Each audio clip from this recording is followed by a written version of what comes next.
everyone, and welcome to today's video, which is part of our stammering awareness campaign.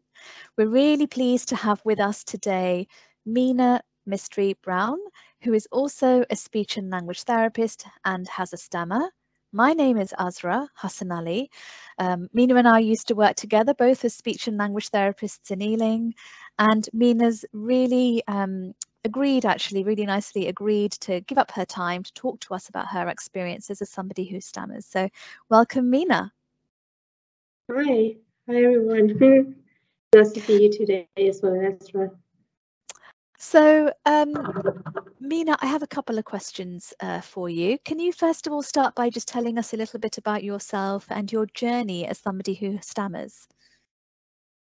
Yeah, I've always had a stammer since I was little. I briefly remember having some therapy, not really directly at my stammer, but more with my rate of speech, really. So I was speak very quickly. So I remember having that when I was about 3 or 4 years old. But since then, I haven't had any formal kind of interventions for my stammer per se, but I've learned to manage it over the years, especially since qualifying as a speech and language therapist. Because prior to that, I was pretty much a covert stammerer. So what that meant is that I still hide my stammer and change my words and pre-think things that I knew I was going to find hard to say. So I used to do all those things up until I trained as a therapist, which is about nearly 20 years ago. So for 20 years now, I've been openly stammering, and now it's an area that I work in as well. So I help others with their stammer too. Wonderful. Well, I guess that kind of leads on to my next question, which is just a little bit about characteristics of someone who stammers, because some people have this kind of preconceived idea that all people who stammer by nature are really shy, nervous, anxious people. Would you say that's true? Yes and no. I think as being human beings, we're all gonna possess those kind of characteristics. In some situations, we may feel more anxious or more worried about, working our way through those kind of situations which we're faced. But being a stammerer, I suppose it can pose kind of heightened in kind of emotions and worries and anxieties, because you're having to do something that you haven't tried before potentially. So those kind of first moments potentially can be a little bit scary for that person. And for myself, I know, just as with anyone else, if I'm meeting somebody new for the first time, then I potentially may get a bit worried. I may not say as much. I might be a little bit more shy. But once I've broken down those barriers and I've opened up to them and they have opened up to me, then that flow of communication is just easier, and it just and then those ideas I've had beforehand just disappears. It just kind of goes away. So I think having those qualities attached to just being because you have a stammer, I think it's just not true. I think it is regarded for most people who, we all have those needs, we all have those emotions. So I think it's faced for everyone, really. That's so interesting, because I know for myself there are certain speaking situations that fill me with dread, and some people watching this might be surprised, but for example, making a phone call in an open plan office, to me I feel like 1,500 people are all listening to me and watching me and judging my call. In reality, they've all got 100 of their own things to do, and so as you said, a lot of it is just in your mind, and once you've done it, realized it's okay, those worries, anxieties fall away. But I don't have a stammer, so it's natural for anybody in different situations to have worries or anxieties, but not necessarily because you have a stammer. Absolutely. So then my next question is that, do you think stammering is something that should be or can even be cured? I think as being part of my own stammering journey, what I have learned to kind of get to a point to in my own life is having the acceptance, knowing that the stammer is there, is part of me, and that's okay.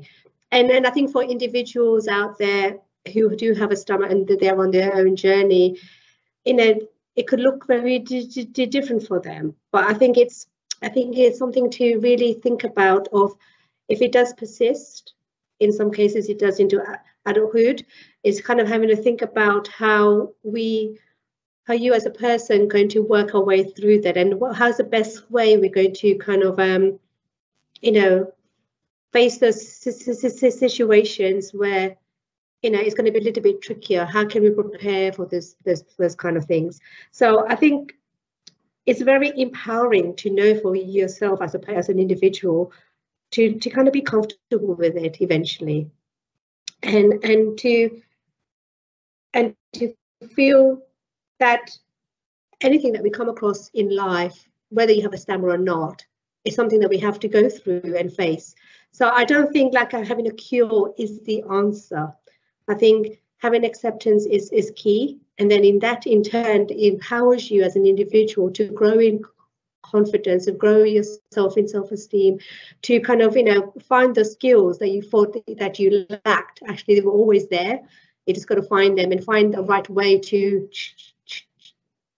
channel them as well, so that you're supported and that you are being protected in that way. So you're not just going to launch yourself into doing something off the cuff because this is what you've been told to do. But it's a process. It's a step-by-step process. I find that so interesting, and I really like some of the language you're using around talking about stammering.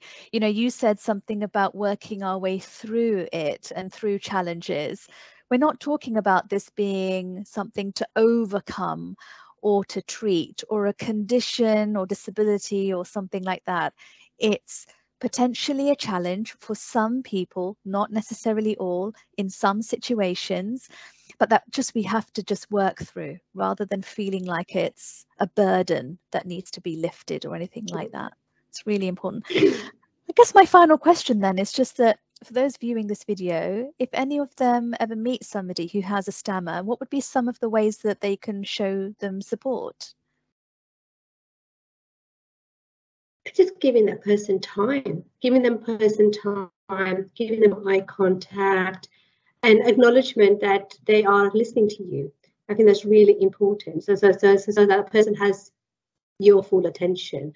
I think that's really empowering for the individual who is trying to just say their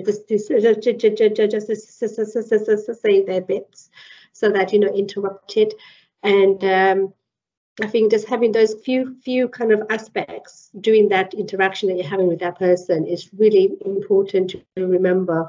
Because as a stammerer, I've had many instances where, people have walked off, they're not really having no patience in, allowing you to finish your sentences, or they will finish them for you. And actually it can become very frustrating for you as a person who stammers, because you feel, well, being heard in that moment. And over the time, I've become more confident in saying to that person, actually, I haven't quite finished yet, just give me a chance. So I'm more confident to be able to say those things. But I also realize and know that that's not going to be the same for everybody out there who do come across those situations. So it's one of those things that I think the more you grow in confidence, the more you can share what kind of tips will kind of help you able to finish the things that you want to say.